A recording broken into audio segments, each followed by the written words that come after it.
Assalamualaikum warahmatullahi wabarakatuh. Perkenalkan, nama saya Sarah Ade Selini. Hari ini saya akan melakukan pemeriksaan neonatus. Yang pertama adalah kita mempersiapkan bayi dalam keadaan telanjang. Kemudian kita menyiapkan penghangat atau infant radiant warmer. Setelah itu, kita akan melakukan pemeriksaan dengan memastikan bahwa alat-alat dan bahan yang kita gunakan telah dalam keadaan yang bersih dan hangat. Yang pertama, kita akan melakukan penilaian pada Apgar Score. Di sini bisa kita lihat pada warna kulit bayi seluruh tubuhnya berwarna kemerahan, tidak ada kebiruan pada ekstremitas. Itu artinya nilainya ada 2. Selanjutnya bisa kita lihat bayi menangis dengan sangat kuat, nilainya juga 2. Kemudian untuk tonus ototnya, gerakannya aktif dan refleksnya terdapat reaksi melawan. Selanjutnya kita akan mengukur denyut jantung bayi. Dalam waktu 6 detik didapatkan denyut jantungnya adalah 12. Berarti dalam waktu 1 menit denyut jantungnya adalah lebih dari 100. Di sini bisa kita lihat Apgar Score yang didapatkan adalah 10. Selanjutnya kita akan melakukan pemeriksaan antropometri. Yang pertama adalah kita akan mengukur berat badan bayi. Letakkan bayi di atas timbangan. Di sini didapati berat badan bayi adalah 3.000 gram, di mana berat badan normal dari 2.500 sampai 4.000 gram. Selanjutnya kita akan mengukur panjang bayi. Di sini dibutuhkan 2 orang, yang satu untuk memegang lutut dan satu untuk menarik meteran. Di sini kita lakukan pengukuran pada panjang bayi. Didapati panjang bayi adalah bernilai 50, di mana nilai normal dari panjang bayi adalah 45-54 cm. Selanjutnya kita akan melakukan pengukuran lingkar kepala bayi. Kita lakukan pengukuran dari glabella melalui os occipital. Di sini dapati lingkar kepala adalah 35, di mana lingkar kepala normal berkisar dari 33-37 cm. Selanjutnya kita akan melakukan pemeriksaan tanda vital. Di sini kita akan mengukur denyut jantung bayi. Dalam waktu 6 detik didapati denyut jantung bayi adalah 12 kali. Itu berarti dalam 1 menit denyut jantung bayi adalah 120 kali, di mana nilai normal berkisar dari 100 sampai 160. Selanjutnya kita akan melihat frekuensi napas bayi.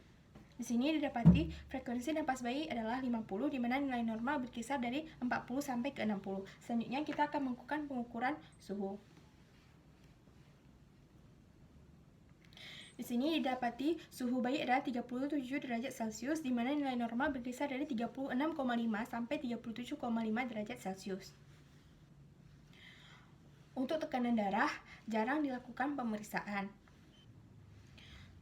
Selanjutnya kita akan melakukan pemeriksaan yang lebih rinci. Yang pertama pada bagian kulit. Di sini bisa kita lihat warna kulit bayi adalah kemerah muda dan tidak terlihat adanya kelainan-kelainan seperti peteki atau ekimosis. Selanjutnya pada wajah bisa kita lihat di sini wajahnya simetris, tidak terdapat kelainan-kelainan seperti Down syndrome atau sindrom Pierre-Robin. Selanjutnya kita lihat pada bagian kepala. Di sini tidak terdapat adanya molding, kaput, succedaneum ataupun hematoma sefal ataupun pendarahan maupun fraktur tulang tengkorak, dan tidak terlihat adanya kelainan kongenital seperti anencefali ataupun mikrosefali. Selanjutnya pada leher bisa kita lihat di sini lehernya tidak tampak pendek, tidak dapat kelainan pada tulang leher, tumor, trauma pada leher maupun adanya web neck. Selanjutnya kita lihat pada bagian mata. Kita lihat di sini pada bagian mata tidak terlihat adanya kelainan kongenital seperti mikrooptamia ataupun kelainan-kelainan lainnya seperti katarak kongenital maupun trauma, dan tidak adanya sekret pada mata. Selanjutnya pada mulut kita bisa memasukkan tangan sedikit ke dalam mulut bayi. Di sini kita memastikan tidak adanya kelainan kongenital seperti labiopalato-kisis, dan bisa kita lihat mulut bayi dalam keadaan simetris. Selanjutnya pada hidung.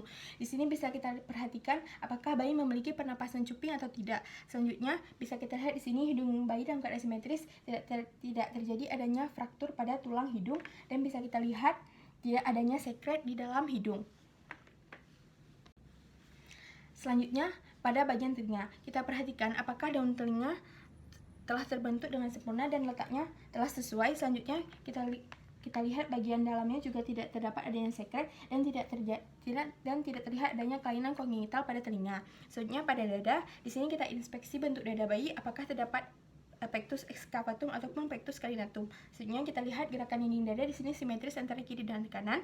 Laju nafasnya juga berirama dan pernafasannya dalam keadaan normal. Selanjutnya kita lihat pada kelenjar payudaranya telah terbentuk dengan sempurna. Selanjutnya kita lakukan palpasi pada klavikula untuk memastikan tidak adanya fraktur klavikula dan mempalpasi ictus cordis yang terletak pada bagian kiri tubuh.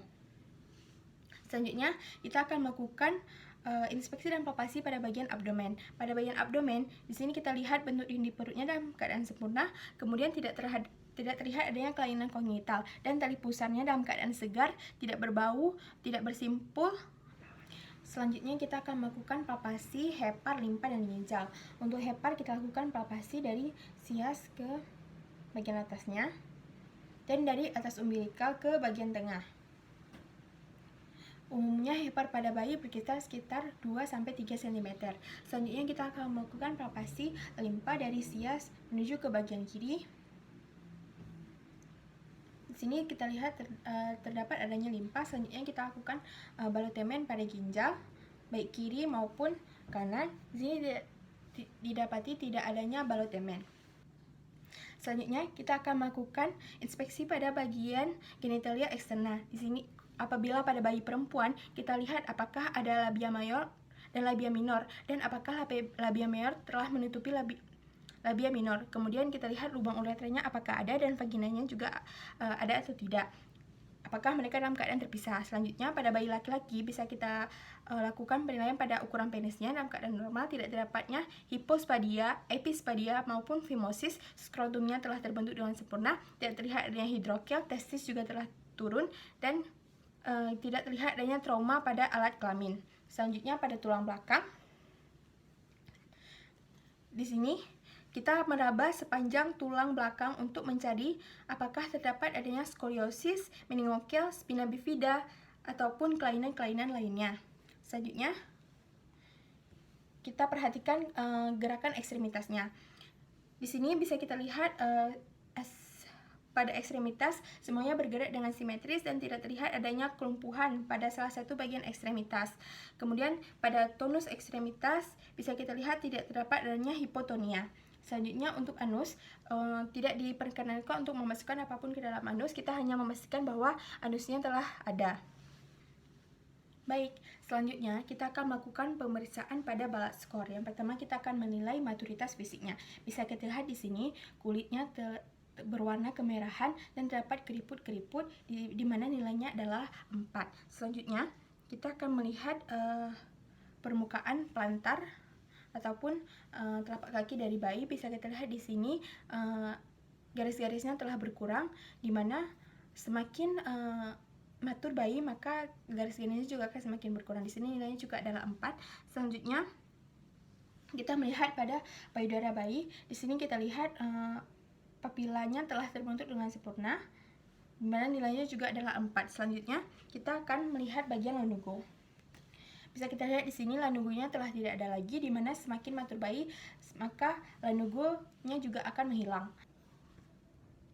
Selanjutnya pada mata dan telinga. Pada mata bisa kita lihat mata telah terbuka dengan lebar keduanya dan telinganya kartilagonya telah terbentuk secara sempurna.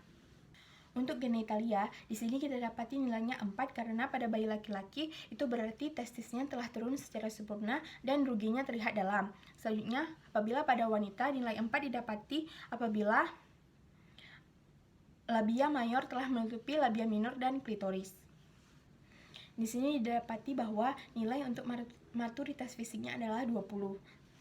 Selanjutnya kita akan menilai maturitas neuromuskularnya. Yang pertama adalah kita menilai postur. Di sini bisa kita lihat bahwa baik ekstremitas bawah maupun ekstremitas atas dalam keadaan fleksi, di mana nilainya adalah 4.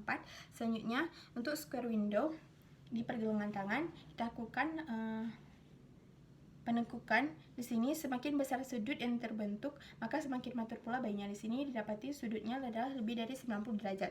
Selanjutnya adalah umbilical. Kita lakukan penekukan pada bagian lengan lengan bayi di sini apabila sudutnya kurang dari 90 maka nilainya adalah 4. Selanjutnya adalah popliteal angle. Jadi kaki bayi kita tarik ke atas. Apabila sudut yang terbentuk adalah kurang dari 90 derajat maka nilainya juga 4. Selanjutnya adalah scar sign, di mana tangan bayi kita tarik menuju ke sisi tengah tubuh. Apabila tidak melewati bagian garis tengah tubuh maka nilainya adalah 4. Jika bisa melewati bagian tubuh maka nilainya bisa kurang dari 4. Selanjutnya adalah heel to ear. Jadi kita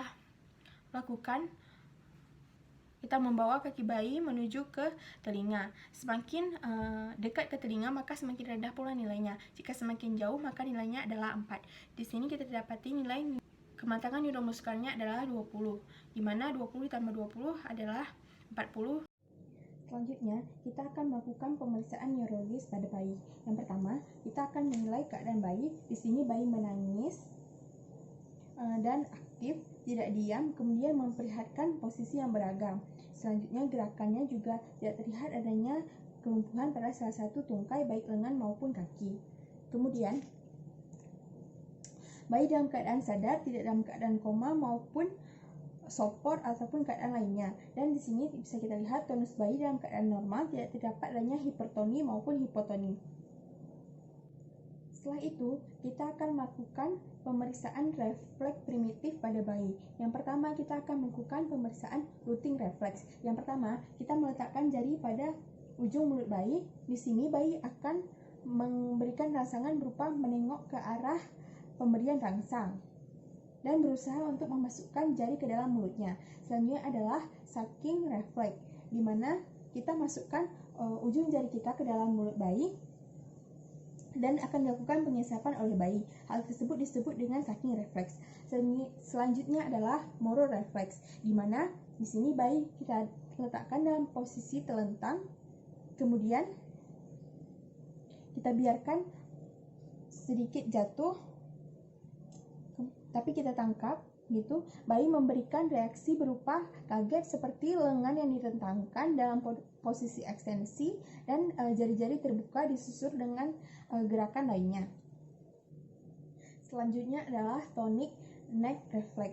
Bayi dalam posisi telentang, kepala di garis tengah, dan anggota gerak juga dalam posisi fleksi.